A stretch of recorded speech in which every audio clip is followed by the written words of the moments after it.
Welcome to this live webcast on securing and cleaning up Active Directory. We have Derek Melber. Welcome. Thank you. Yeah. You're a Microsoft MVP and focus on Active Directory and group policy, right? That's absolutely correct. Yeah, and also security a lot. Yep. Yeah. I try to throw it all in there and try to deal with it all. Yes. We will just start very soon. Just tell you that my name is Marcus Arvidsson, working from Innovit, and we are a Managenius partner and distributor in the Nordics. And you're also working at Managenius as a technical evangelist. Yes. Right. Yep. So great to have you here. And before we start, I just tell that this webcast will be recorded as usual. And we will. If you have questions, you could email them to events@innovit.se. We will not have time to answer them in the end, as we said before, but we will take them, answer them in person to you on your email. Thank you very much, and over to you, Derek. Awesome. Thank you so much, Marcus. Well, welcome everyone. It's always good to be in Sweden, and it's always good to be sharing information with you in some way. I think I've been coming to Sweden now for the last 6 years, and usually I'm here a couple of times, so I'm sure that many of you watching have been to one of my events, whether it be live, whether it be a webinar, or whether it be a live cast, and welcome back. For those of you that haven't experienced these types of events, welcome. And I'd like to take just a couple of seconds to give you an idea about what really this event is all about. We started these events 6 years ago, and when we started the events, I think we went to, it was 11 or 12 countries. And this year, personally, myself, I've been to 22 countries. So you can see that the events have had great impact around the world. And the purpose of the event is about solutions. And what we really strive to do is look at the trends, look at the important concepts that are going on each year, and we try to have a very dynamic format for the content that we're providing. So last year, let's say November timeframe, I sat down and I evaluated what are the hot topics. And throughout this year, of course, we're hovering towards the end of October here, but throughout this year, I've been focusing a tremendous amount on user behavior analytics, which is a machine learning and AI concept that has been brought back into IT so that we can actually see when we're under attack in a much different way. That's actually going to be our first topic today. I've also been focusing on other areas of kind of hot topics around Microsoft and Active Directory. One of them is actually passwords. And the concept of passwords, I think for IT administrators has always been kind of a sore point, because we know that users don't utilize passwords correctly. They share passwords, they're not secure. So we have upped the conversation this year around passwords to talk about how they're attacked and how we can secure them better if you're going to maintain passwords. And then also we've had discussions around multi-factor authentication, so that you can kind of move away from the password and engage more with a different level of security for authenticating your users. We've also been dabbling in Azure Active Directory, as well as a hybrid Active Directory environment, both from a management standpoint and a security standpoint. So these are some things that we've been focusing on in 2019. And again, I've been touring pretty much the world, trying to evangelize around the concepts and give you solutions as we go through the day. So today we have 2 topics, and both of those topics are going to be somewhat loosely tied together. The first one, as I said, we're going to talk about insider threats, insider attacks specifically, and how you can set up SIM solutions, and with the attachment of UBA, User Behavior Analytics, how we can actually see better when we're under attack. Then we're going to move on and we're going to talk about cleaning up Active Directory. And we're going to talk about cleaning up Active Directory obviously from an efficiency standpoint, but more from a security standpoint. I'm going to give you some ins and outs on how to do it, why you should do it, and basically at the end of the 90 minutes, you're going to have a list of things that you can actually go do in your live environment. So I'm going to be showing you all that information live. I hope this is a very educational environment for you. As you see on my slide, that is my email address, and I do encourage you to email me at any time. Many of you email me now with questions, but don't be shy. Please don't worry about any language barriers, and I will do the best that I can to help you in your environment. Just to kind of give you a little bit more information about me, especially those that have never met me before. Again, my name is Derek Melber. I am the Chief Technology Evangelist for the Active Directory team at ManageEngine. And what does that mean? Well, that means I get the opportunity to travel the world. As I said, I've traveled extensively this year and really for the last 5 years. I think the greatest thing for me is I get to meet some amazing administrators, whether it be in an event like this. I do live events, I go to trade shows, I meet with customers in their environment, and it allows me to learn about what their needs are. And I can also take that information and share it with you. So you may actually get a flavor of that today. I've had some really interesting conversations this week with many different companies here in Stockholm. And I've learned quite a bit, and hopefully I can share some information with you about maybe design or security or some different things that they're doing that can help you as well. I am an MVP, as Marcus mentioned. I've been an MVP both in Active Directory and in group policy. Today I'm an enterprise mobility MVP. Not too sure what that means, but I deal primarily with Active Directory, both Azure Active Directory and on-prem Active Directory and everything that comes with it, group policy, security, and management. There are quite a few people that I work with at ManageEngine that put content together. And what I want to do is I want to give you some guidance on where you can get some additional content. We do only have an hour and a half together this morning. So when we're done, I want to be able to give you something that you can actually go and look at. So if you jump to our web page, manageengine.com, and the first thing that I want to point out to you is if you come over here to company and you look at our blogs, we try to blog pretty much every single week. And on our blog, you'll notice that it is a tremendous amount of information in one spot. So my suggestion to you is that you come over here to the search and you can actually do searches on certain words that you're looking for. So you can get very dedicated information related to the subject that you're looking for through our blog. And again, we try to blog every week. A couple of key points about every single blog. You'll notice that there is a time to read through the blog. That'll never be more than 5 minutes. I value your time. I know you're busy.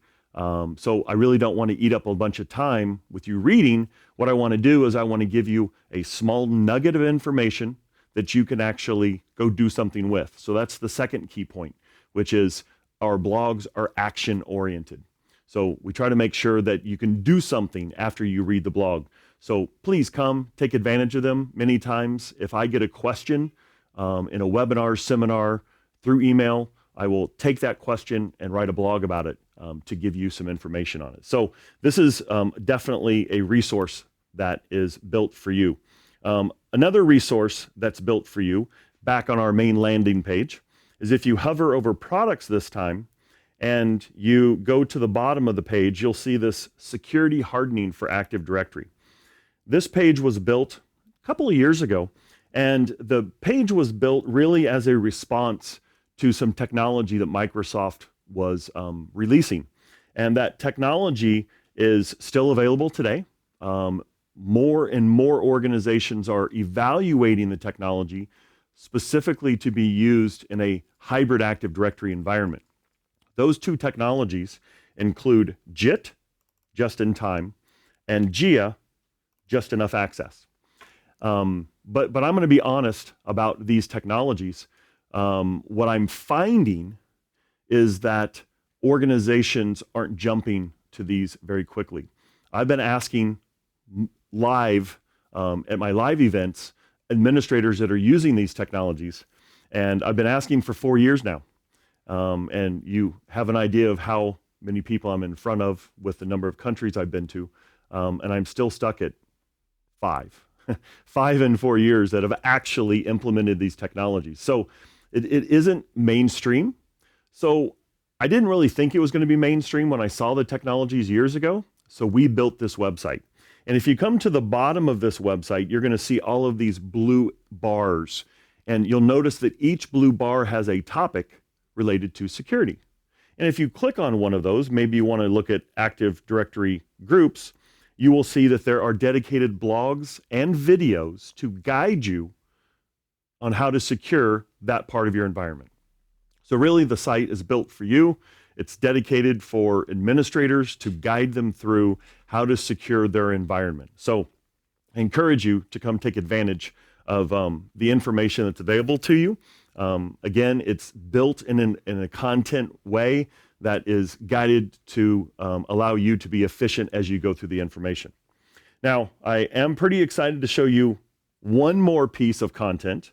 This one is only about a month old. And what we decided to do is take all of our blogs, all of our videos that we've built over the last 6 years and organize them for you.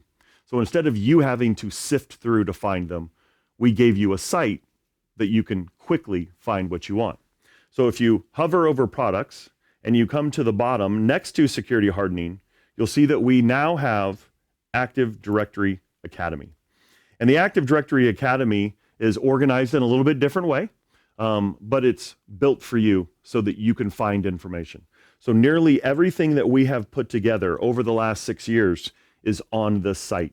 And we're pretty excited about it because I think we've built some amazing content, and it allows administrators to come into a place where they feel comfortable, they know they're going to get quality information, and it's very easy to maneuver through this to get the information that you need. So I encourage you to come in, take a look, see some things, maybe some tidbits that are going to make you more efficient, maybe some tidbits that are going to make you more secure, to allow you to do more with what you have in your environment.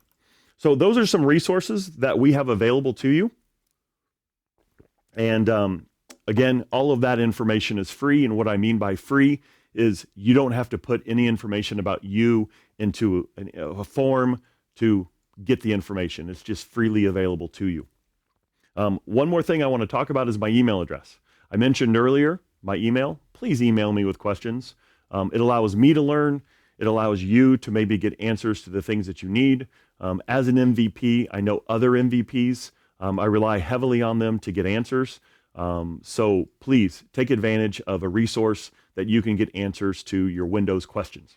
So I think that kind of gets us through the intro. So let's jump into our first topic. And our first topic is focusing on insider attacks. And what I want to do is I want to start from the ground up.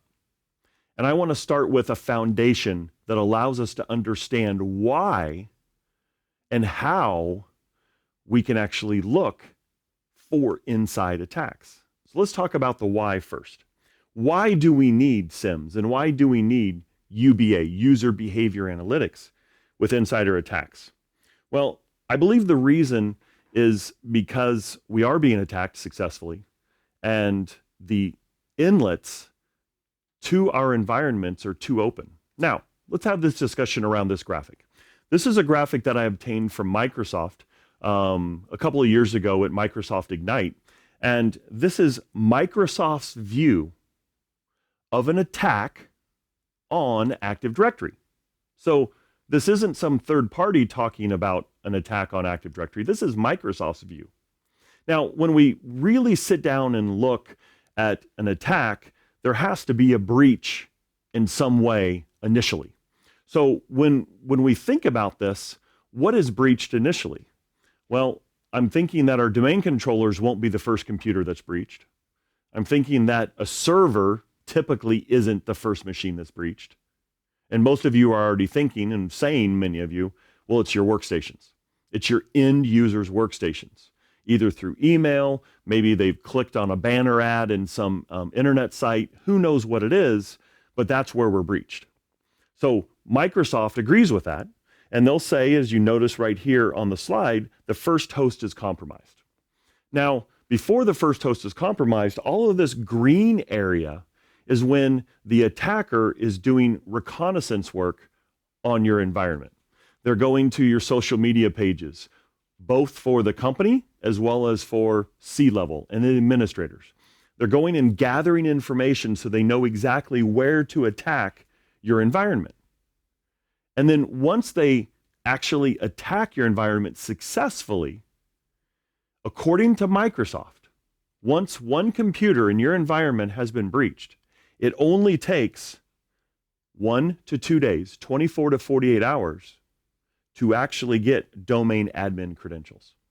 Now, that's not a pleasant thought.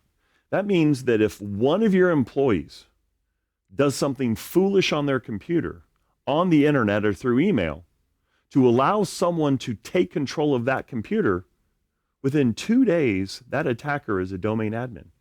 So that's a problem. It's a big problem. So my first action item for you today is I want you to secure your endpoints. You got to secure your endpoints. Don't forget to secure your endpoints.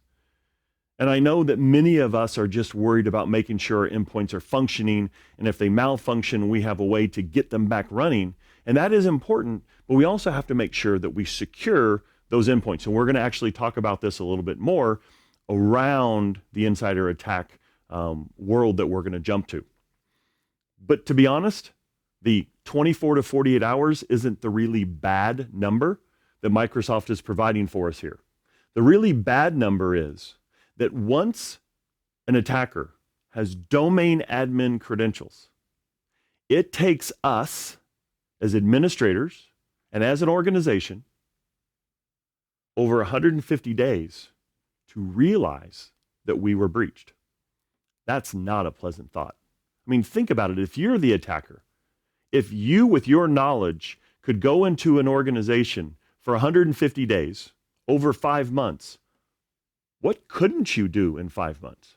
Well, you could do anything as a domain admin.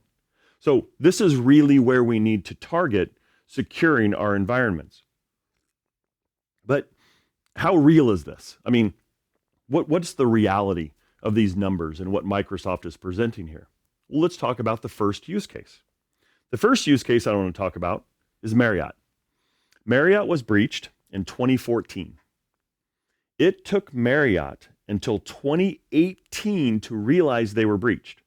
Now, this isn't 150 days. This is 4 years.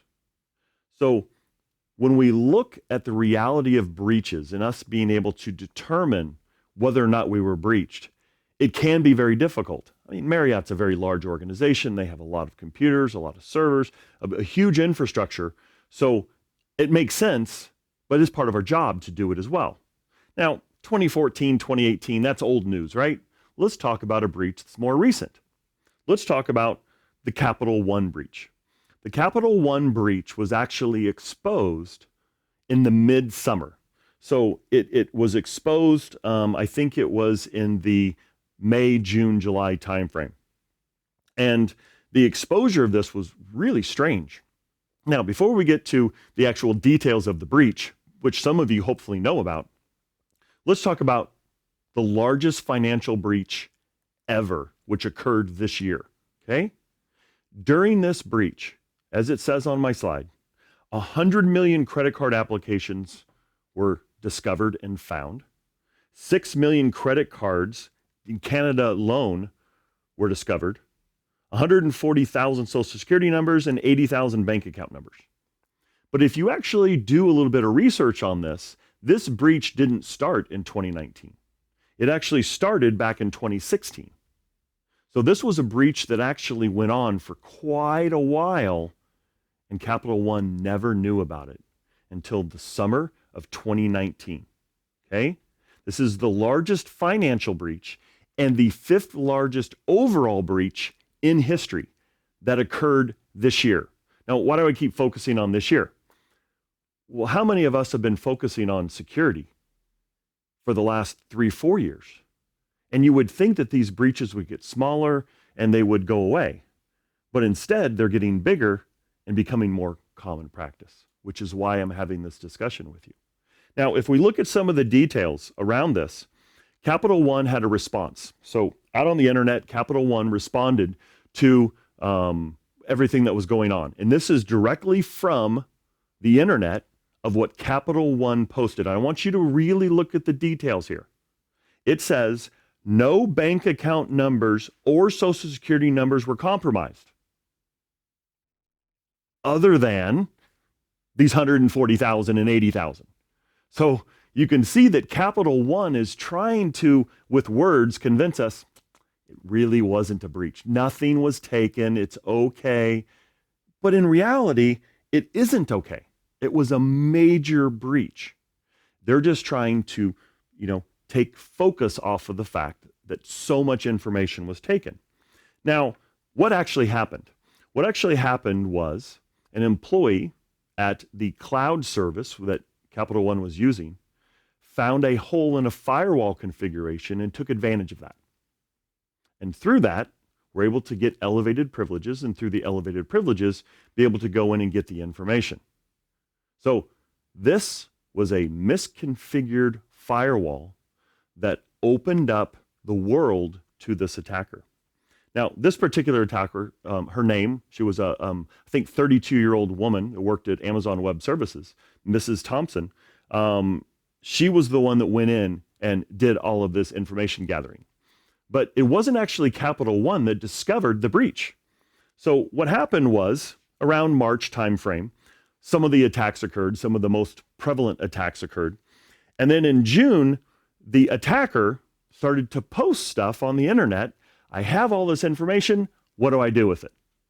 Someone else, like you or me, another admin that wanted to do good, actually alerted Capital One of this information. 2 days later, Capital One discovered, yes, we were breached. That woman now has gone to court and been sentenced hundreds of thousands of dollars and years in jail. But we're not done yet, because the actual breach of Capital One is the tip of the iceberg.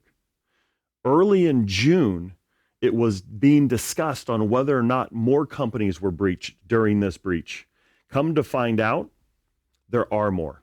We don't even know how many more. Companies like Ford, Vodafone, these are also included in the breach. Basically, the woman used the same code to scour through the cloud looking for vulnerabilities, and when they were found, she exposed them, got privileged elevation, and then got information. So this is still under investigation, and we don't know. Still today in 2019.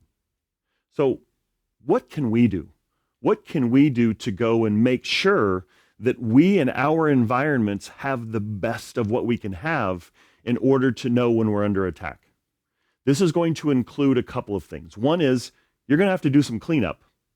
Plus, you're going to have to do some security checks. And you're going to have to go in and start to evaluate what you have in your environments. So let's first of all talk about what a SIM can do for you to help you find attacks.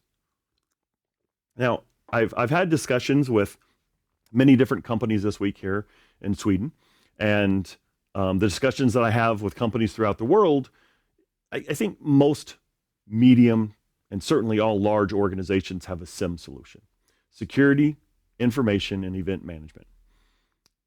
And what I'm finding is that most organizations aren't using their SIM solution correctly. They're using it for monitoring and forensics. They're not using it for information to you, the administrator, in real time. So what can we do? I want to give you some real things that you can do with your SIM immediately when we're done, so you can know when you're under attack. All right? Let's look at some different areas of your environment. I want to first talk about local groups. That's right. We're going to go to your endpoint. So I'm going to jump over here to my endpoint. And this here is just a normal desktop. It's a Windows 7 desktop. Of course, I probably need to upgrade this because I'm going to lose support for it soon, but that's beside the point. if I come in here and I log on to my desktop, at this point I'm logging on as an admin so I can show you some things. If I were to go to this endpoint's local SAM, so I'm going to come over here to the local security accounts manager, and here I have a built-in group, administrators. We're all familiar with this group.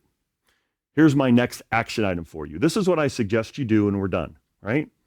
I suggest that you pick 20 workstations at random. Just pick 20, okay? And I want you to go to the local administrators group on those workstations, and I want you to evaluate if the members are correct. It's that simple, okay? Now, who should be in this group? Well, in my opinion, domain admins could or should be in this group. That way we can remotely administer, we can do things that we need to do as an admin. And also the local administrator should be in this group. Okay, those are the two. Who else? I don't think anybody else. Certainly the user of the computer should not be in the local administrators group. But when you go and investigate these 20 computers, you may find results like this, where there's groups in there, there are users in there that absolutely should not be in that group. So the question is, one, how did they get there? Two, what am I going to do moving forward? Well, this is where the SIM solution comes to play. Because what I'm going to suggest you do is you go clean up all of your groups, clean them up, and then you monitor them. So think about it this way. If all of your workstations have the correct group membership and administrators, and only an admin can modify them, but your SIM emails you and tells you that someone was just added to the local administrators group on a workstation, what does that mean? It means you're under attack. Somehow, some way, someone put a user in the local administrators group. This is that breach. This is, if we go back to that timeline, this is the first computer that's breached. So if we receive an alert that we have an entry into a local administrators group on an endpoint, we can take action. We can actually stop someone from getting into the domain admins within a day or two. But you have to have this set up. How difficult is that? It's not difficult at all. Here in my environment, I can go to my SIM, right? So I'm going to come over here to my SIM, and you will see in my SIM that I have a dedicated report and alert set up to where if someone is added to the local administrators group, right? Recently added members to groups. And if I haven't done it in the last 24 hours, but I certainly can go back and look in history. This would be your forensics piece. I can go and look to see when this group changed. Of course, the SIM has alerts. If someone is added to the group, I'm alerted. So now what I can do is I can see my endpoints. And I don't want to limit endpoints to workstations here. It can also be your servers, right? Because they're just at the endpoint. They have a local SAM, just like your workstations. And the membership of the local administrators shouldn't change much there either. So if you receive an email or a text, however you want to receive the alert, indicating that one of these groups changed memberships and they shouldn't change, you can take immediate action. It's just a shift in our thinking, making sure that we are leveraging what we have in the environment, which we already have a SIM, so that we can see when we're under attack. But I don't want to limit it to local groups, okay? We also need to worry about groups in Active Directory. So which groups do we need to worry about? Well, let's jump over here to Active Directory users, computers, and let's categorize some groups, right? So first, I want to talk about our built-in privilege groups. Domain admins, enterprise admins, schema admins, administrators. There's probably about 20, a little over 20 of these groups. Jot those down, write those down, document those. Next, we have what I call service and application groups. This would include, for example, maybe a SQL server group or an Exchange group or some third-party application group. When the application's installed, it puts groups in Active Directory, and those groups manage that application. Those are privileged groups. Then we have other types of groups that I call custom. These would fall under the area of like master admins or ME admins for Manage Engine. These are groups that we create. We like the name, and we normally put these groups in other privileged groups so that we can easily control names of groups that we like. Document all of these. Now, once you have them documented, you monitor and alert for changes. Right? I mean, it's very difficult to know if someone adds someone to a group. I'm sure that most of you watching today, you're not the only one that can modify Active Directory. You work with others that can do that as well. Well, you don't sit right next to them to watch them. You don't get an email from them before they make a modification. So you need to know when these groups are changing membership. And if none of you actually made the change and an attacker made the change, you need to be notified in real time. We should not be notified of a change to one of these privileged groups in an audit. That's not when we want to find out. So what does this look like? Well, I'm going to take all of these groups and I'm going to put them in my SIM solution. And now what I'm going to do is I'm going to have the ability to monitor when privileged groups are modified. What does this look like? If someone comes into Active Directory and they modify one of these groups, so let's say that someone goes in and they add someone to the group, as soon as they hit OK, my SIM solution recognizes that. My SIM is gathering information from domain controllers in real time and letting you know in real time as well. So now when I go back and I actually look at what's happening, I will see that I have an entry that someone was added to the group. Your phone is vibrating right now telling you that someone was added to the group. This is where we need to live. And what I have found throughout this year, focusing on this throughout the world, is less than 5% of administrators have this set up. You have a SIM to do it. Just go set it up. We need to know when things are changing in the environment. This is a requirement in order for us to keep track of security. It also gives us an indication of attack. We know when we're under attack when things like this are occurring. So these are things that we need to look at. Now, what else do we need to look at? I think we need to also look at logons. Now, normally when I mention logons to administrators, you immediately think about your end users and you're like, I don't want to track anything with their logons because it's all over the board. But I don't want you to worry about your end users right now. I want you to worry about your account, okay? Now, many of you go to trade shows. Many of you during the summer take holiday leave. Let's think about those two environments. When you're at a trade show, if you were to receive an email that your user account had a failed logon back at the office, what does that mean? It means your account's under attack. It's that simple. How many of you actually have it set up to receive alerts when your account has a failed logon? I've asked that question in all of my environments this year. Less than 5% have that set up. But when you think about it, it is an essential knowledge to know when your account is under attack. Actually, I think you should set up all of the admins to know when they're under attack. Because if your colleague, who's also a domain admin, is on holiday and you're working, you'll want to know if their account is under attack so you can take action. So these are things that we as administrators need to set up so we can control security. And that is super simple inside of a SIM solution. I have in my SIM solution all of these alerts set up to where I know when certain things are going on. So here I have IT staff failed logons. And when I have a failed logon from an IT staff, I'm notified.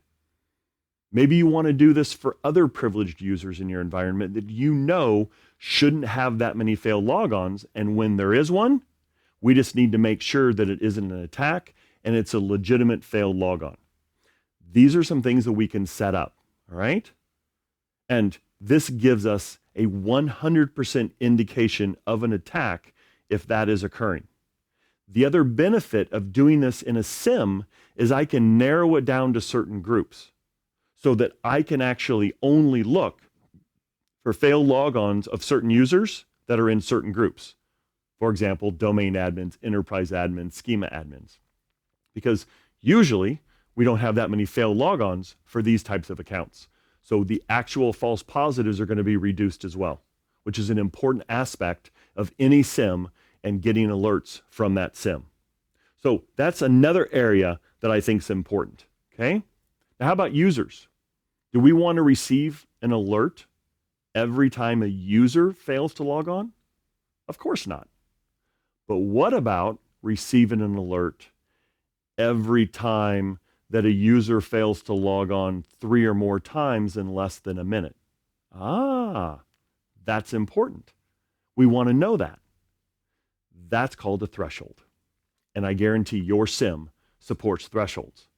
So if we evaluate what we need to look at from a security perspective, an attack perspective, and we can actually create alerts in our SIM that is going to give us better information, we reduce the false positives, and all of the alerts that we receive are clear indications of an attack, and we don't receive very many of them at all. So now we're reducing the alerts and making the alerts that we do receive absolutely crystal clear. Okay? These are some concepts I want you to think about, and I want you to extrapolate. Okay? Let's extrapolate immediately from what we're talking about. Let's talk about your service accounts. With regard to your service accounts, the concept of a service account is actually very simple. I have a user account. The user account is configured to help run an application or a service to authenticate the application and communicate with other servers with that application. It's really simple. Almost every service account, when installed, needs elevated privileges. So these are important. We need to control them. How do we control them? Let me give you a couple of tips. First of all, I find that most organizations do not know where their service accounts are configured. So let me help you with that step first. We actually built a solution about 6 years ago when I came to the organization and put it into our AD Manager free toolkit. So this is absolutely free. And you'll notice that here we have service account management. And if you come to your service accounts, you can select all of your Windows servers. And then once you've selected them, you go and get the service accounts from all of those servers. Okay? It uses the credentials. You see that right here. And it will bring back for you all the service accounts that are running on all of those servers. You'll notice that some of these are actually kind of built in and you don't really control them much. So we gave you a filter just to look for users. Pretty cool. Now you can document all of your Windows service accounts. The next step is to monitor them and get alerts when they change. So we're going to go back into our SIM and we are going to create an alert and a report for when service accounts change somewhere. I don't think I have an alert, but watch this. I have a report set up for this. So if a service account changes, I am notified. That's pretty cool. So which means if someone goes into Active Directory in any way, however this occurs, PowerShell, another command, command line option, anything, and they toggle, good or bad, any service account, that information is immediately available here. So I am monitoring when service accounts are modified. So here, my service account management, you will see that on this day, that was modified. You can also set it up for an alert to where you're alerted for this. This is essential for you to know when things are changing. Now, I met with an organization earlier this week that is trying to clean up service accounts. This is one way to do that. You know when service accounts are modified. You can also set up alerts for when service accounts authenticate. We're going to talk about that in our next section. Okay, so I don't want to jump ahead too far here, but what I'm showing you are some different things that you can actually leverage your SIM for. But let's be honest, SIM solutions can only go so far. And SIM solutions do have limitations. And basically the limitations that SIMs have today is they do a poor job of tracking what I call allowed attackers. What's an allowed attacker? Well, an allowed attacker is someone in your environment that you have given access privileges to, and the SIM doesn't know when they leverage the access in a good way or bad way. They just utilize the access. So, for example, let's say that you give someone in finance access to all finance information because when they were hired 3 years ago, you were told to put them into the finance group. Well, they work in accounts payable, but finance has access to accounts payable and receivable. So that means this user has access to accounts receivable, even though they shouldn't because they only work in accounts payable. See the problem here? And it's company-wide, and it's every company in the whole world has this particular issue. So how do we tell the difference between someone that has access correctly and doesn't have access? Well, your SIM doesn't really delineate between that. It doesn't understand when someone is accessing something correctly or not. Real world example, Jeffrey Snowden. He's actually been in the news quite a bit over the last month, but Jeffrey Snowden falls into this category. Jeffrey Snowden was a U.S. employee at a government agency and had access to information that he shouldn't have had access to. He took the information and posted it on WikiLeaks. There you go. So that is a real world example of someone that had too much access, but the SIM solution couldn't see when they were accessing stuff in a malicious manner. But this is where UBA comes in, user behavior analytics. And what UBA can do is it can help you see when users are behaving differently than normal. And the way it does it is it creates what's called a baseline. So a baseline is nothing more than the user's normal behavior over time, right? So for example, logon time. I'm going to guess that most of your employees, if you were to look over the last 6 months, their logon time is give or take 10 minutes of 8 o'clock, right? Access to files. I'm going to guess that most of your employees only access a handful of files every day. So that might be 20 files, or maybe 40 files, but they access the same files every day on average. That's called a baseline. Now, I can actually look at baselines inside of user behavior analytics. Now, user behavior analytics is nothing more than an extension to a SIM.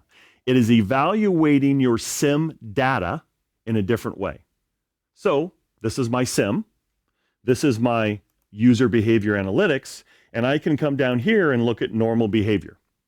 Let's look at Derek. What is Derek's normal behavior? Maybe I want to look at the usual computers that Derek accesses. So I come in here. You will notice that it just taps into Active Directory. I pick my Active Directory user, and I see which computers Derek accesses. And you will see here that Derek accesses Server 100 and Windows 7. Pretty basic, right? I mean, it's just a baseline of the computers that Derek's accesses. I could also look at the volume of files, the time of the access, the time of the logons. All of these things are in the SIM, and UBA produces from that volume of information these baselines per user. So every user has their own baseline per area of investigation. Pretty simple. Okay, so how do we leverage this? Well, what we do is we look for anomalies. Anomaly is a very critical word in the UBA world. Okay, an anomaly is when a user behaves different than what they have over time. So for example, let's say that one of your employees, instead of logging on at 8 a.m., logs on at 2 a.m. in the morning. Well, that's kind of strange. They've never done that. And all of a sudden they log on at 2 a.m.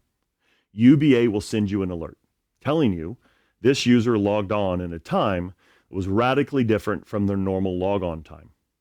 Okay? We also can look for other behaviors that are an indication of an attack. One of those is something called a password spray attack. Now, you may be thinking password spray attacks, that just, it happens every now and then, but how prevalent is it? You'll see here at the bottom, I actually pulled this up about 4 months ago from LinkedIn. This was a post on LinkedIn from someone giving everyone in their LinkedIn world a link to a password spray attack tool right there on LinkedIn. They didn't have to think. Someone may not even been thinking about this, and all of a sudden now they can. So what if someone in your environment downloads this and does a password spray attack in your environment? Now, what's a password spray attack? A password spray attack is when someone gets a hold of your list of users, and then they take that list and try one password per user, trying to see if the common password for the organization is still set for one of those users. Now, this is only one failed logon per user. We just had a discussion 5 minutes ago that you don't want to track failed logons per user. You only want to look at thresholds of 3 or more. So your SIM is not going to recognize this. But watch my SIM. My SIM is set up with user behavior analytics. And with user behavior analytics, I can look at logon activity, unusual volume of logon failures for a host, and you will notice that it even describes for me what it's looking for, and I can look at the details. The details prove this is a password spray attack. The logons occur within a short amount of time from the same machine, but totally different users. Your SIM can't do this without user behavior analytics. But with user behavior analytics, it opens up a brand new area, not just with logons, but for administrative access, for file access, for a variety of different areas, giving you insight for when users do things that they've never done before. Now, UBA is somewhat of a newer technology, and UBA has different levels. Another solution that we have in place is with a different SIM that we have, and the different SIM that we have actually allows you to look beyond that. Now, this is a solution called UEBA, User and Entity Behavior Analytics, the same concept, but instead of just looking at user behavior, it's looking at the behavior of a device, firewall, router, computer, printer, whatever it is, okay? And you will notice that I have a risk score. Well, what's the risk score? Well, earlier when I was talking about anomalies, they were just individual anomalies. But what if a user is attacking the computer in different ways? So they're accessing files, they're logging on at a different time, they're touching files they've never touched before, all in a short amount of time. Well, obviously, those would be individual anomalies, but UEBA goes in and groups them together and gives that user an overall risk score. The more anomalies, the higher the risk. So you'll see that I have a couple here that are actually in a high risk category. This user has 44 anomalies in a short amount of time. So now what I can do is I can go to that user, see obviously there's different areas of risk, but I want to know what the user is doing, so I can come in here and look at the details. And I know exactly what UBA is digging out of your SIM data to display to you, to tell you, you might want to go take a look at this because your user is doing things they've never done before. Your users don't access the registry. Your users don't modify file permissions. But in this case, they are. And they've never done it before. And they're doing all of this at the same time. Sounds a little fishy to me. So this is where you can leverage user behavior analytics for both users and devices to scour through your existing SIM data to give you additional information that are indications of attack. So these are solutions that are available today. And again, they allow us to see areas that are very difficult to see otherwise. All right? So that gives us some things to think about. I think it also gives us some areas that you can immediately go into your existing SIM and you can set up things so you can see more and be alerted to when these things are occurring. I think it's extremely valuable and critical that you evaluate that and you actually do that in your existing environment, okay? And again, you're going to find that certain installations of analytics, behavior analytics, do a little bit different thing. Ours do a little bit different based on Active Directory and based on everything else, right? The Log360 Yuba that I just showed you, that's available in our Log360 solution that can look at over 500 different devices. So UEBA can look at over 500 different types of devices, not 500 devices, types of devices, so that you can actually see when things are happening on these devices that have never happened before. Very difficult for your SIM to do that. Very easy when you plug in Yuba to your SIM, it just starts to show you that information. Okay? Excellent. So in this first session that we've covered, we're talking about insider attacks. I think it was pretty obvious that we are under attack. Marriott, Capital One. I don't want to pick just on those two, but those are some of the two of the biggest, most recent attacks. These organizations didn't know they were under attack. They didn't know they were breached. Not for 150 days, but for even longer than that.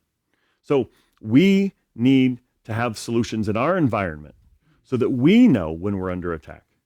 And that's when we jumped into your SIM and we looked at a variety of different things. Hopefully some of those areas that I showed you with regard to local groups, privileged groups in Active Directory, your account, service accounts, those are some areas that you can immediately go and implement. And now you have a better, more fine-tuned vision of what's going on in your environment. You can also plug in UBA and see even more with your SIM. So that was our first session. Now what I want to do is I want to jump to our second session, which is more dedicated to cleanup of Active Directory. And just like we did in the last session, where we started off talking about foundational concepts, I want to do the same thing here. So instead of just jumping in and talking about what to clean up, let's have a discussion about why you need to clean it up. And I'm sure that most of you understand the foundational concepts of cleanup of Active Directory, but let's make sure that we kind of think out of the box. So why do we need to clean up Active Directory, and why is it so important?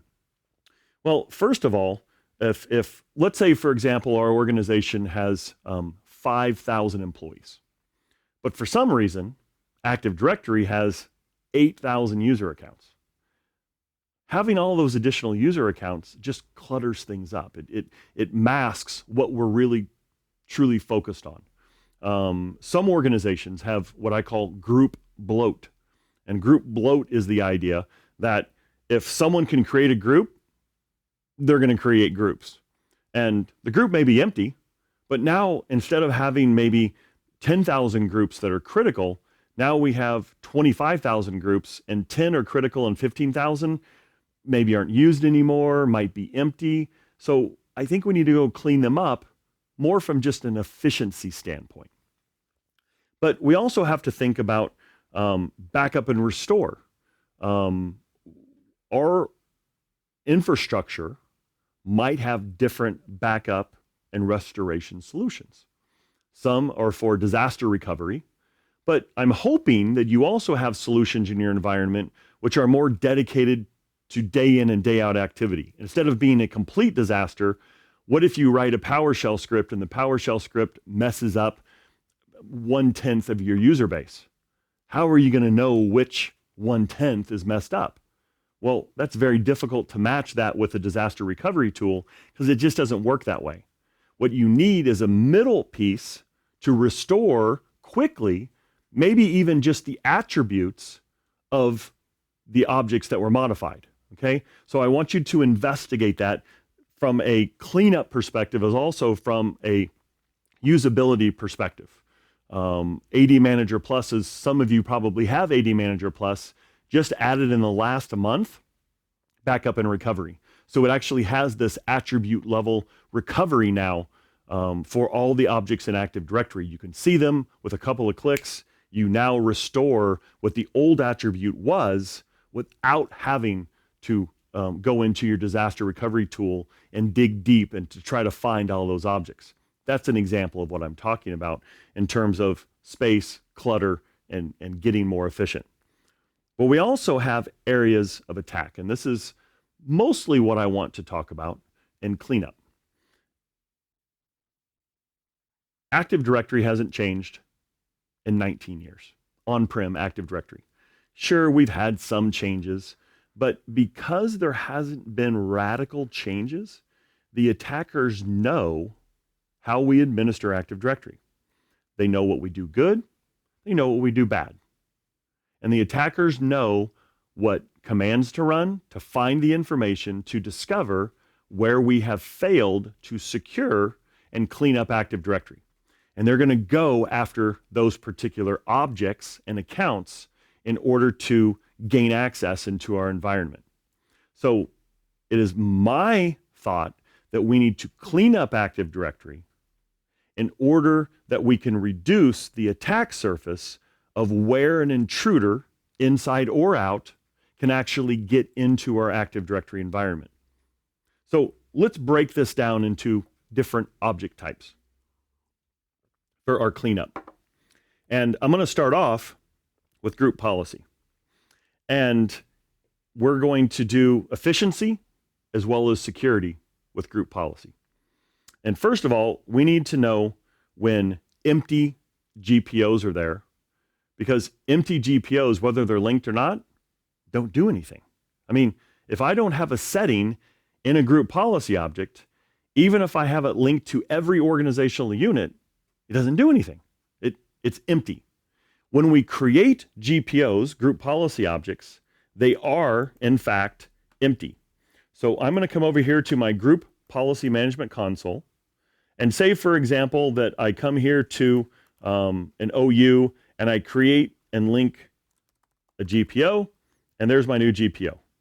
Obviously, this new group policy object, I can see right here, but how do I know if it's empty? Well, I think it's pretty easy, and even if you have 100 GPOs, you can come through, set settings as the default tab, and just scroll through your GPOs to know which ones are empty. So here's one that's empty. Whether it's linked or not, it doesn't matter. You could delete this and nothing is going to change in your environment. Absolutely nothing, okay? The one that I just created here, as you can see, is also empty. So you can go in and clean up your GPOs for your empty GPOs, and nothing is going to occur. Now, many of us have the philosophy in Active Directory, really anywhere on our corporate network, if it isn't broke, don't fix it. So if we have empty GPOs and we delete it, could something happen? Absolutely it could, right? Let me give you an example. Let's say that I have a GPO that I go and look at this second and it's empty. And then all of a sudden in 5 minutes I go and I look and it has settings in it. What happened? Well, maybe it's a script, maybe it's PowerShell, maybe it's some other type of application that you have that can update GPOs. I could have that. It's rare. GPOs really don't work that well in a dynamic nature. So it's not that often that you have these types of settings that are being this dynamic, but that could happen. I don't think really it is happening, but again, you're going to have to evaluate, but I do encourage you to go and clean up group policy for your GPOs that are in fact empty. Now, what else do we need to do with GPOs? Well, non-linked GPOs, okay? Now let's look at the other side of the coin. I could have GPOs that have 1,000 settings, but if they're not linked, they're not doing anything. If a GPO is not linked, nothing is occurring. Well, this is where you can actually leverage different solutions to investigate what you're looking for. So for example, here, I'm going to come into AD Manager Plus, which allows me to run reports on my live Active Directory environment. So I'm going to look at the reports of group policy, and here, with one click, I can look at unused GPOs. These are GPOs that you can see aren't linked. If they aren't linked, they're not doing anything. They may have settings there, but they're not doing anything. Now, what do you do with these group policy objects? This has a little bit different result in my opinion. What I would do is I would probably come in here and I would disable the user in the computer portion. Why wouldn't I delete them? You never know. You never know what a GPO is set up for. And if someone went through the time to configure the settings in a GPO, maybe it needs to be used. Maybe once a year for cleanup of a system, maybe once a year for ensuring that security is set, maybe once a year for configuring an application in finance for end-of-year reconciliation. I don't know what it's doing, but this is a way where you can protect the GPO by disabling the settings. If it is linked, nothing happens. So you can do different things with your group policy objects depending on what you want to clean up and what your overall goal is. What else can we do with group policy objects? Well, conflicting settings across multiple GPOs. This is a more difficult one. Someone mentioned this to me in the last month. That's why I have it on the slide. And they said they were going to go through and they were going to clean up group policy. And one of their concerns was settings in different GPOs that toggled the setting back and forth. And I thought about that for a minute. And first of all, there aren't very many tools that look for conflicting settings.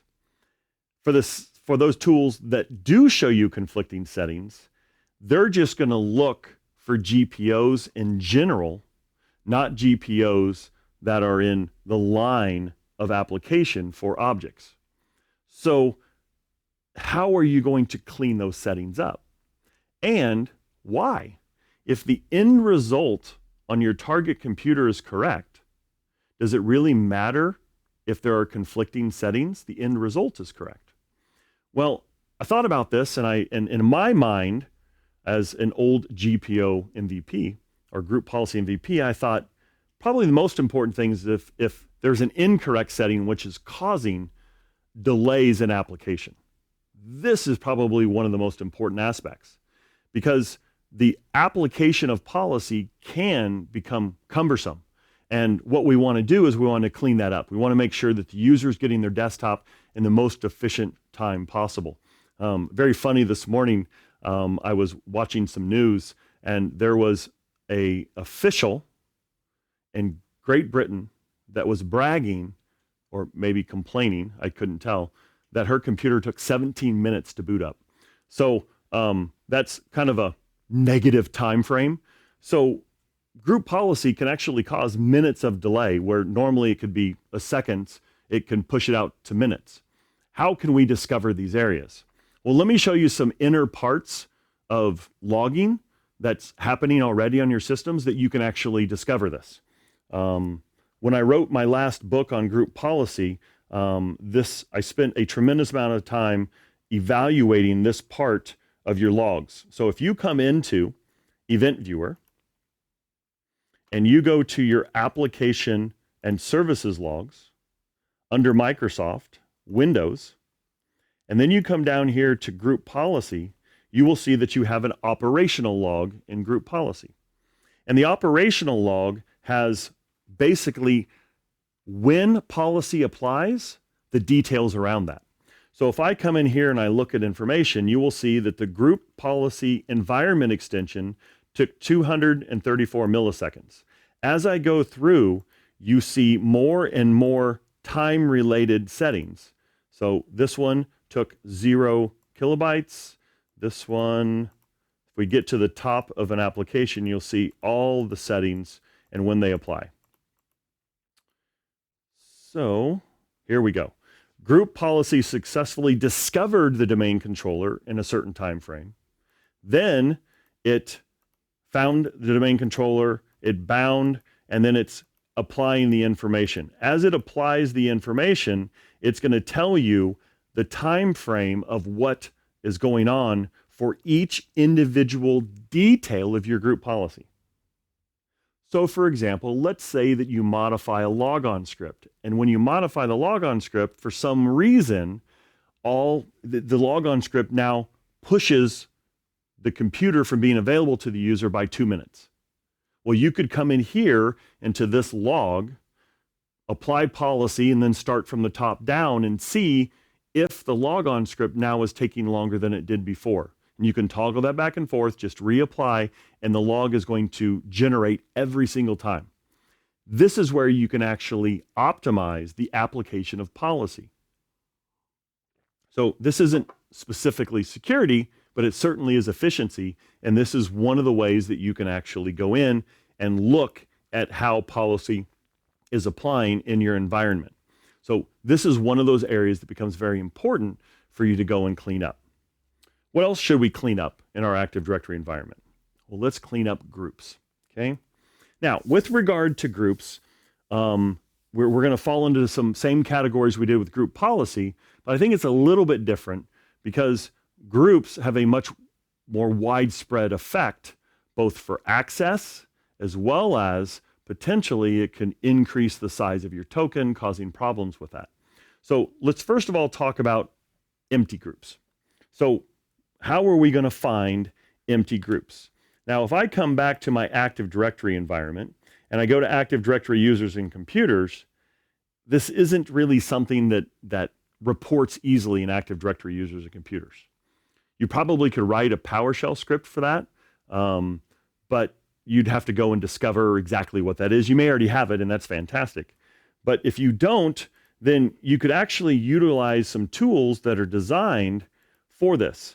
So I could go here and get a group report, groups without members, and boom, there's my list. A couple of clicks. You didn't have to code anything to get this accomplished. So this is an area where now I can leverage a solution to clean up Active Directory. Now, why would I suggest using a solution instead of PowerShell? When I were to run PowerShell with this, it's going to give me a list. Sure, I have a list now. But most of us as admins, when we run a report, we want a list, and then we want to do something with the list. With PowerShell, you'd have to write more code in order to do that. Here, you don't have to write more code. You can simply select which type of objects you want to do something with, and then you can actually perform actions on those objects. So these are actionable reports, which is a lot different than what you get in PowerShell, which is powerful, but they're not actionable. And they're actually not very pleasant to look at, so you have to do a little bit of manipulation, some formatting of the output in PowerShell to make sure that you make it readable for the people you're giving it to. So this is just one step in making sure that you can clean up your environment. Now, another area is called dynamic groups. And dynamic groups are used maybe more often than you think. You may be using dynamic groups. Many people that I've asked, and I actually posted this on LinkedIn and Twitter, many people responded they were using dynamic groups. Well, what's a dynamic group? If you're not familiar with a dynamic group, let me briefly explain kind of what's going on. So the idea of a dynamic group, and I'm going to jump here to some core settings so you can see them. So I'm going to come over here to an LDF file, right? And I'm going to show you how to modify these dynamic groups. So this is the way that you create a dynamic group. The key thing with a dynamic group is it has a time to live. So the group is created and it only exists for a certain amount of time, and then the group goes away. Obviously, the members go away as well. So the purpose of this is to create a group that only has a certain amount of time that the access for where the group is listed is valid. And then the group goes away and the access goes away. So these groups become very important for organizations that want to give time-sensitive access to users, and then automatically that time goes away. Now, if I come in here, right, I can take this command and I can run this command and create that group. Let me show you what that looks like. So if I come in here and I run ldifty -I -f, and then I point to the actual LDF command that I have, which I put here in this folder, and then I named it dynamic group.ldf. And you will see it's successful. Well, what the heck did it do? Well, what it did is it actually went in to Active Directory and it created, if I do a refresh here, dynamic group. Pretty cool, huh? So that was created on the fly. And as I speak, that group's time to live is clicking down right now, okay? So if I go into this group and I go to the attributes, you can see that the current time to live is 872. If I go back into this group and go down, you will see that it's reduced. So the actual time that this group is valid is ticking away right now. So the users that are in the group and wherever the group is assigned, they have access. But when the group dies, the time to live dies, the access goes away. So I could really increase this time to live. And this is now, maybe it's a day, maybe it's 2 days. And how do I find these? Well, you can actually write different, you can use PowerShell, you can use saved queries, you could use LDP, you could use a variety of different tools to just query where entry TTL is available for your groups, and you can actually discover any dynamic groups that you have. There may be other ways to do that, but this is the way that I have. I actually had someone come to me and say, I need to know if I have any dynamic groups. So we actually put together an LDAP query. The LDAP query went through, looked for this entry. Because if I do not have, right, let's pick another group. If I have a normal group, there is no time to live. So it's a special attribute for dynamic groups that you can look for. And if the entry exists, it's a dynamic group. If it doesn't exist, it's a normal group. So that's an easy way for you to go in and discover these if you have these dynamic groups. Now, you may need to run this often because the dynamic group may be in another script. They may be created every now and then. So you need to run this a couple of times a day to see if the dynamic group is there to know. But dynamic groups can be a little hidden and they can give access. And they are there sometimes and they're not there other times. So this is an area where maybe you need to investigate how your environment is set up and what's there, okay? What else do we need to clean up? The cleanup of groups becomes difficult because of group nesting. And group nesting has always been kind of a thorn in our side. So how do we deal with this aspect? Well, what we need is a tool that can give us all of the groups and all of the users that are nested in these groups. So first of all, what I want to do is I want to go in and show you an easy way to do this. You can use PowerShell for this, but I'm going to do it in less clicks and less configuration than you need to use for PowerShell. So I have my group reports, detailed group members, and I can look for users and groups that are nested, and now I can see all of my users. If I were to go to this group, which is administrators, in Active Directory users and computers, and just look at the users that are directly, I only have 2. But you can clearly see inside of the solution that I actually have 8. These are in groups that are nested here. Now, what else do you want to do with this? Well, I think you want to monitor this. I think you want to monitor when a nested group changes membership. How do you do that? I mean, how am I going to know if a user is added to 3 groups down and it modifies what the user has access to because the original group has access? How do you monitor nested groups and when someone's added? Well, That's where AD Audit Plus comes in. And I have pre-configured here, this is not part of the default, but I have pre-configured here the ability for you to see, let's make sure that I have that report, custom reports. Oh, someone deleted it. So I actually had it in there before, but you can actually leverage AD Audit Plus to do this. And if you're interested in that, please email me. This is one of those areas where you can email me and I can send you the step-by-step on how to include nested groups to be monitored so that when any group that's nested in an original group changes membership, you're notified. So that kind of goes back to our original conversation of discussing when we're notified when privilege groups change. So that's possible as well. So let's talk about privilege groups. With privilege groups, you need to clean these up, okay? I think we've already done most of the legwork for privileged groups in terms of what to do with them. Let's just recap. With your privilege groups, first and foremost, I want you to go in and I want you to document all the privilege groups. You have built-in, service application, and custom. Then I want you to run reports, group nesting with all the users, and then you have to evaluate them to make sure they're all correct, and then go clean them up. That does take a little time. That's not a 5-minute project, okay? But you need to clean up your privileged groups. We need to know who has privileges.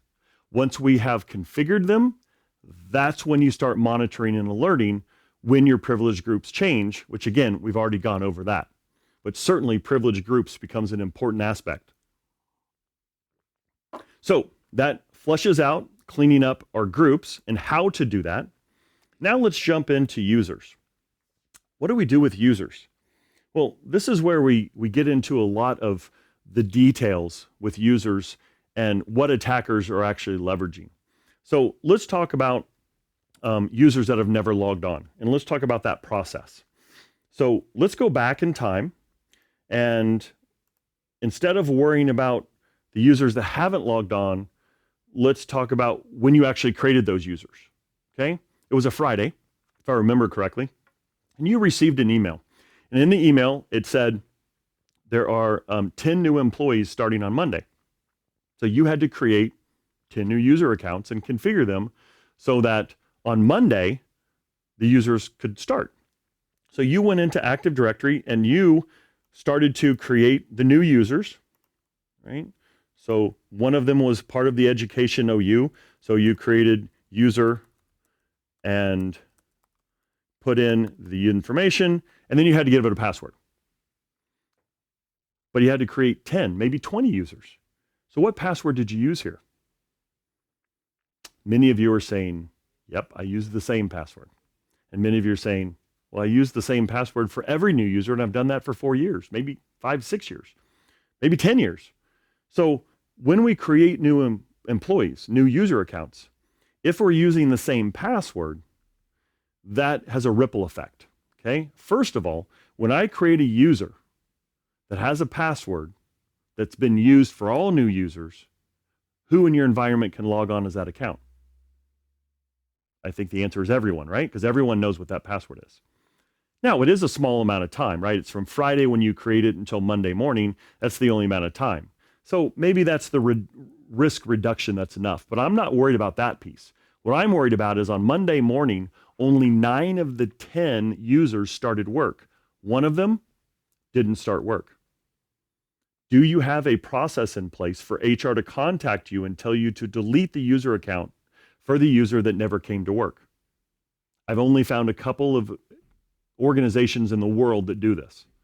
So that means that if you run a query on users that have never logged on, you're going to get a list. And what's the password for all these users? The same. And who knows it? Everyone. And what access do they have? Probably access to everything on your network as a conglomerate between all of them. So here's another action item for you. I don't care how you do it. You can do it with PowerShell, LDAP, whatever it is. Go and get a list of users that have never logged on and clean them up, okay? Secure them. Now, what's the vulnerability here?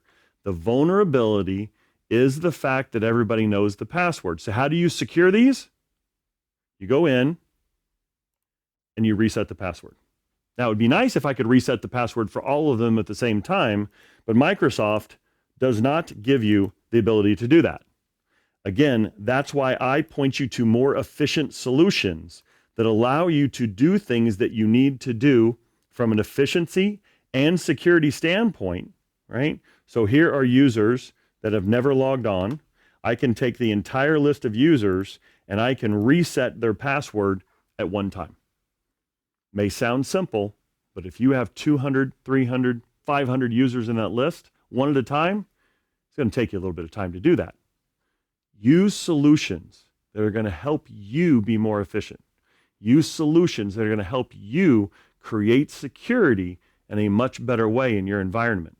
This goes a long way, okay? Now, we also need to look for users with non-expiring passwords. This is important because we all know that if users don't reset their password, too many internal, external users are going to be able to try to hack into that account freely forever, and they're going to be able to get in at some point. So make sure you do that. Of course, Active Directory users, computer saved queries has that, as well as depending on which solution you put in place, I have a report here of users that have accounts that never expire, okay? Accounts that never expire, and then I have an accounts where their password never expires. So being able to get that list is very important. Inactive users, okay? This is where we can do a little bit of automation too. So inactive users, what does that mean? What is an inactive user? Well, I want you to be able to be dynamic with this based on your environment. So here you see that I have an automation built for deprovisioning users securely. And inside of my automation, I have inactive users. Here's where you need flexibility. You need to be able to specify what that means and who that doesn't apply to. So this becomes important for you to rule out, exclude certain users, as well as make sure that you have only the users targeted that you want to look at. This allows you to do that. You can do it with PowerShell, not nearly as easy and elegant as you can do here. Now, many of us want to perform multiple actions when we deprovision and clean up. So that's where I can come in here and I can specify the actions that I want to take. I'm going to move the user to a protected OU. I'm going to disable the user. I don't want to delete the user yet because I may need that user's information and that account to get access to it. So now I can automate this particular cleanup. So not only do we need to do cleanup, if we can automate the process, that's even better, okay? Now, I have two more areas here that I want to talk about, and both of these came to me 2 weeks ago from a customer, and they wanted to know if this was possible. So I went and investigated, and of course, it is possible, and I want to show you the results. Let me talk about both of these. I'm going to talk about the last one first. The organization had privileged access workstations, PAWs, and they wanted to know if someone with privileges, right? You have that list, remember? If one of those users logs into a non-PAW, so they log into just a workstation. So the ability to monitor where the logon occurs and then evaluate who logged on and if they have group membership in one of these groups. So I actually have that inside of my SIM.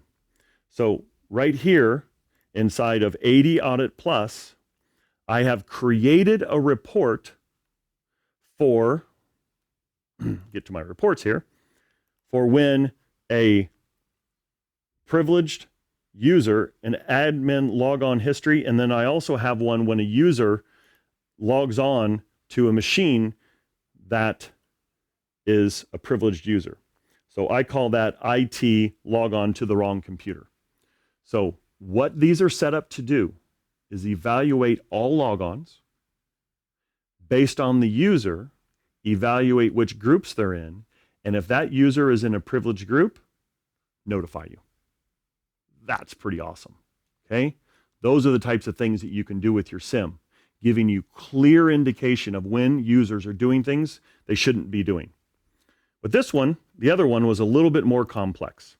They wanted to know when a privileged user is configured for a service account. Okay, that's difficult because they had over 2,000 servers, and trying to discover that was difficult. So what I said is, why not just look at all logons, because all service accounts need to log on, and then if it's a service that logged them on, evaluate which groups they're in, and then indicate, hey, this service account was from that. Same thing in my SIM, I can do that. So here you can see that I have the ability to look for when service accounts are in the admin group, and I can view that report, and you can clearly see that when any user that's logging on as a service is in a privileged group, I'm getting a report and I can be notified of that. Here, I think the report is the most important thing because the immediate notification isn't as critical as cleaning up the environment. Once you clean it up, now you get an alert and now you get that information. So these are some things, some details that I highly recommend you investigate. Some of them go really deep and flesh out information that's almost impossible to see without a solid SIM solution. But with a solid SIM solution that's easy to configure, you can set up all of these reports and alerts in no time, giving you a streamlined access into what's going on. So today, we've gone over what I consider to be quite a bit of information. We started off talking about insider attacks, and we also talked about how you can clean up Active Directory from an efficiency and security standpoint. When we're cleaning up or we're talking about insider attacks, what I wanted to do is I wanted you to have the ability to remove false positives. By removing false positives, you're getting a clear indication of when you're under attack. This is really important, okay? And I gave you a variety of different views on how to do that with local groups, privileged groups, logons, service accounts, many different areas. And then we jumped into UBA, which gave you even more detailed information from your SIM. We also talked about in our last section, areas around cleanup. We cleaned up group policy, we cleaned up users, and we cleaned up groups for a variety of different reasons. And some of those we really dove in deep on how to do that in your SIM solution. So I hope this was very valuable to you. You see here my email address. Marcus mentioned earlier about the email address that you can send your questions to. I think Marcus is going to come up and recap some of that information. I want to thank you for my time and being invited back here to Stockholm, and hopefully I'll be invited back again. And please send us your emails. Yeah, thank you very much, Derek. Absolutely. Nice to have you here today. It's very nice. Sharing your insights. And thank you very much for watching this webcast with us. We will, of course, it's recorded, so you will get, you could use the same link as you used today to see it again. And we will also put up an email to you so you have the resources Derek mentioned in the beginning of this webcast. So you get that. And what's more I have to say? Yes, we have also, please visit invit.st. We have more upcoming webinar or webcast or events and other resources like ebooks on our Knowledge Hub and our blog. So please go there as well. And thank you very much for watching it. Okay. Yeah. Excellent. Thank you. Thank you. Bye. Yep.